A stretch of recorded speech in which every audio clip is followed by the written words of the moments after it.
특별 금요기도에 오신 여러분 환영하며 축복합니다. 네. 금요일 저녁 시간에 피곤하실 텐데 함께 기도하고 또 예배하기 위해서 오신 여러분 정말 환영합니다.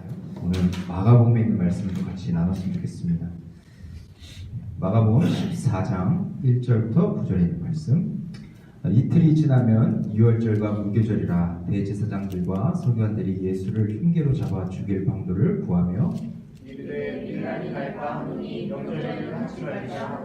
예수께서 베다니 나병 환자 시몬의 집에서 식사하실 때에 한 여자가 매우 값진 향유 곧 순전한 나드 한 옥합을 가지고 와서 그 옥합을 깨뜨려 예수의 머리에 부으니 어떤 사람들이 화를 내어 서로 말하되 어찌하여 이 향유를 허비하는가. 이 향유를 300데나리온 이상에 팔아 가난한 자들에게 줄 수 있었겠도다 하며 그 여자를 책망하는지라.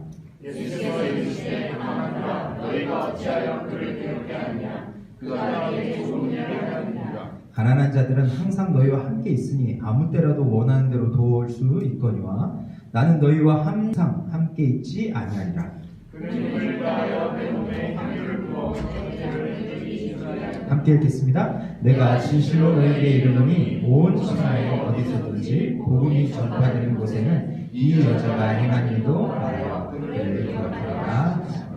아멘.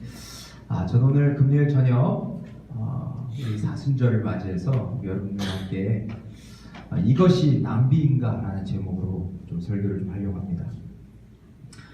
오늘 본문에는 예수님과 함께 두 부류의 사람이 등장합니다. 첫째는 마리아입니다. 요한복음 12장 1절부터 8절 보면 마리아는 얼마 전에 예수님께서 사랑하시는 오라버니 나사로를 살리시는 그 놀라운 기적을 경험했었습니다. 또한 그녀는 오래전부터 예수님을 너무나도 사랑했고 예수님께 너무나도 순종적인 그런 여인이었음을 성경은 기록하죠. 그런데 마리아가 이 본문에 보면 뭐라고 좀 얘기하고 있습니까? 1년치 해당하는 향유를 나드라는 그 나무의 뿌리로 해서 만든 이 향유인데 이것이 굉장히 귀한 향유였음을 말합니다. 매우 값비싼 향유였죠. 그런데 그 향유를 1년치 월급에 해당하는 것을 예수님 머리에 붓게 됩니다.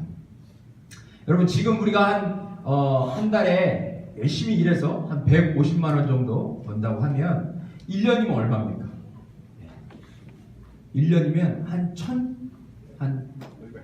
800만 원 정도 됩니다. 1800만 원 정도 되는 그 어마어마하게 비싼 향유를 지금 예수의 머리에 붓게 되는 것이죠. 여러분 한번 생각해 보십시오. 이제 결혼을 아직 안 했습니다. 처녀입니다. 그녀에게 이 향유값이 얼마나 귀했습니까? 어찌 보면 이 여인은 이 향유값을 나중에 팔아서 자신이 결혼할 때 자금으로 쓰려고 사용했을 수도 있습니다. 또한 중요한 일이 있을 때 그 돈을 사용하겠다라고 그렇게 생각했을 수도 있죠. 아무튼 이 여인에겐 그 돈은 굉장히 중요한 소중한 재산이었습니다. 그런데 이 마리아는 그 옥합을 예수님께 아낌없이 깨뜨려서 붓습니다. 사실 여러분 향유는 우리가 봤을 때 그냥 냄새 좋은 것 약간 향수 그런 걸로 생각할 수 있겠지만 성경에서 지금 요한복음에서 이 향유는 굉장히 중요한 뜻을 가지고 있습니다. 향유는 여기에서 예수님의 죽음과 부활을 의미하고 있어요.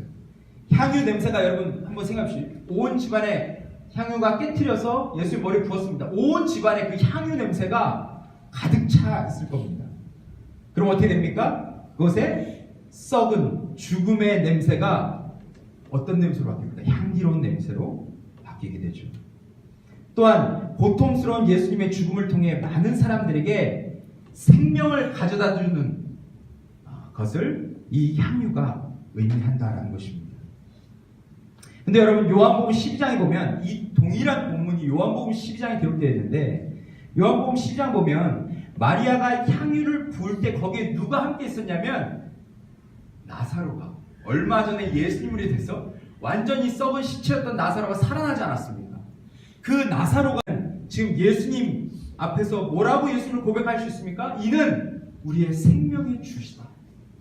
죽은 자도 살리시는 놀라운 우리의 주인이시다, 우리의 왕이시다 라고 그들은 고백했을 것입니다. 그러니까 그러한 마음이 그들에게 있었으니까 이 향유옥합을 깨트리는 것은 그들에게 그렇게 큰 문제가 아니었습니다. 여러분, 우리 인생에 가장 가치 있는 분, 내 인생에 있어서 가장 소중한 보물을 만났는데 어찌 이 소중한 것을 깨트리지 않을 수 있겠습니까? 마리아는 기쁨과 확신 찬 모습으로 자신의 것을 아낌없이 주님께 드립니다. 저는 어찌 보면 이것이 충성스러운 제자의 모습이 아닐까라는 생각이 듭니다. 하지만 여러분, 이것을 이상하게 여기는 사람이 있었습니다. 마가복음에는, 우리가 오늘 읽은 본문에는 어떤 사람이라고 되어 있지만 요한복음에는 그 사람이 누군지를 말하고 있습니다. 그 사람은 바로 가룟 유다였습니다. 그는 이것을 팔아서 가난한 사람들에게 나눠주면 훨씬 더 좋지 않냐고 하면서 마리아를 지금 책망하고 있습니다. 책망한다고 표현했지만 실제적으로는 엄청난 비난을 한 것으로 우리는 해석할 수 있습니다. 어찌 네가 이런 짓을 할 수 있느냐? 어찌 네가 이 귀한 것을 예수의 머리에 부을 수 있느냐? 그것을 팔면 더 많은 사람들을, 더 불쌍하고 가난한 사람들을 도와줄 수 있는데 네가 어찌 이런 행동을 할 수 있느냐? 라고 그렇게 비난했던 것이죠. 그런데 여러분, 유다는 사실 이전부터 어떤 행동을 했냐면 그 공금을 횡령해서 자기 주머니를 채우는데 급급했던 사람임을 주님이 말씀하십니다. 주님은 가룟 유다가 그런 사람이었음을 말하고 있습니다.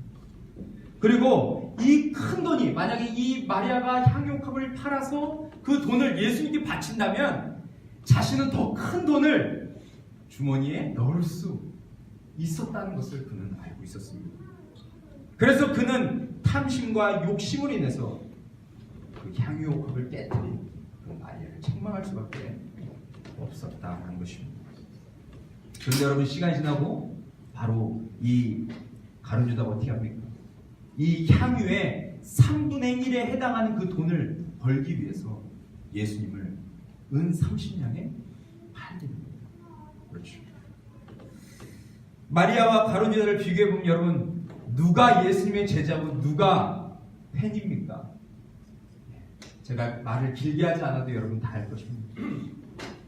예수님을 오랫동안 따라다녔던 제자라고 했던 사람은 자신의 돈과 명예를 위해서 예수님을 은 30냥에 팔게 되는 것을 보게 되고, 한 여인, 예수님을 사랑하고 예수님을 따랐던 그 여인, 자신의 귀한 것을 주님 앞에 기꺼이 깨뜨리는 그 모습을 통해서 우리는 제자와 팬이 어떤 사람인지를 알 수 있습니다.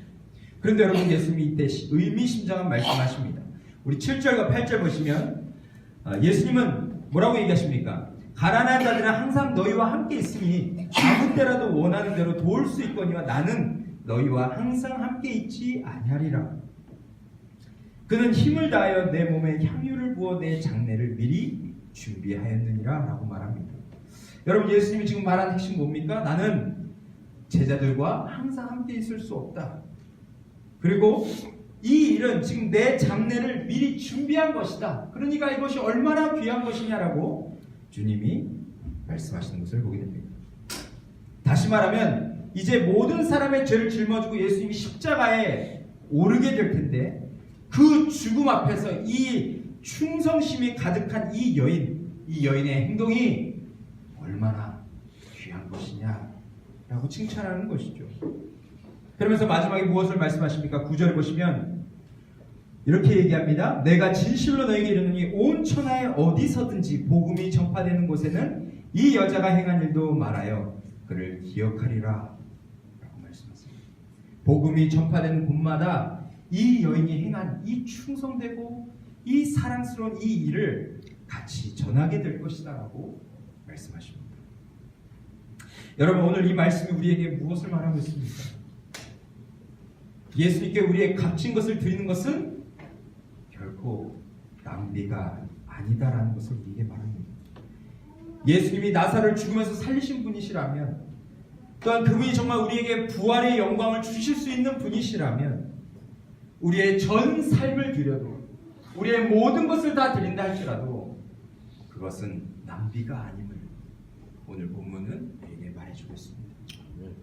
저는 오늘 말씀을 묵상하면서 한 사람이 생각났습니다. 식인종들이 많이 살았던 그런 곳임을 이야기를 하죠. 그런데 그곳에 갔는데 며칠이 지나지 않았을 때 연락이 두절되는 그런 상황이 벌어집니다. 그래서 본부에서 경비행기를 그곳으로 보냈는데 경비행기가 낮게 날면서 그곳의 상황들을 살피고 있는데 그 해변에 그 5명의 청년들이, 그 5명의 남성들이 죽은 채로, 피 흘린 채 죽은 채로 발견된 것을 보게 됩니다. 그래서 미국의 라이프지와 타임지는 이 사실을 보도하면서 얼마나 분노했는지 모릅니다. 그 기사의 타이틀은 이렇습니다. What a waste라는 것이었습니다. 이것이 무슨 낭비인가? 라는 그런 타이틀의 제목으로 수많은 사람들에게 이 소식을 전하게 되었습니다. 장래가 촉망되는 젊은이들이 무엇 때문에 멀리 남미에 가서 일도 제대로 해보지 못하고 그렇게 개죽음을 당해야 하는가? 그 기사를 쓴 사람들은 굉장히 분노해서 이렇게 글귀를 써내려갔습니다. 그런데 한 기자에게 짐 엘리엇의 아내인 엘리자베스는 이런 말을 했습니다. 낭비라니요. 왜 그런 말씀을 하십니까? 나의 남편은 어렸을 때부터 이 순간을 준비했던 사람입니다. 내 남편은 이제야 그 꿈을 이룬 것뿐입니다. 이후로 다시는 내 남편의 죽음을 낭비라고 말하지 마십시오 라고 말했어요. 나중에 짐 엘리엇이 시카고에 있는 위튼 대학교 기숙사에서 공부를 했었는데 그곳에 적은 글과 일기가 공개되었습니다. 19살 때 이런 글을 그가 적었습니다. 하나님, 제가 감히 하나님께 기도합니다. 이 부족한 나의 나무 토막 같은 인생에 주여 불을 붙여주소서. 제가 주를 위해 탈 수 있도록 나의 삶을 주께서 소멸시키십시오. 이 몸은 주의 것입니다. 나는 오래 사는 것을 원치 않습니다. 완전하고 풍성한 삶을 원합니다.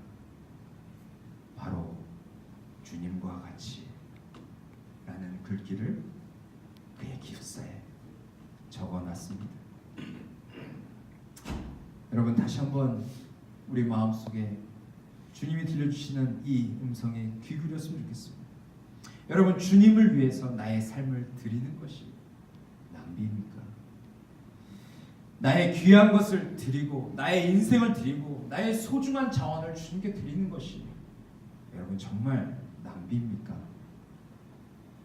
그분의 가치를 모른다면 가룟 유다처럼 예수님이 어떤 분이신지 모른다면 그럴 수 있겠지만 예수님이 누군지 분명히 아는데 주님을 위해서 우리의 것을 드리는 것이 낭비라고 말할 수 있느냐라는 것입니다. 저는 이 시간 함께 기도하며 나아갈 때 주님의 우리에게 들려주시는 이 질문에 우리가 대답하며 나아갔으면 좋겠습니다.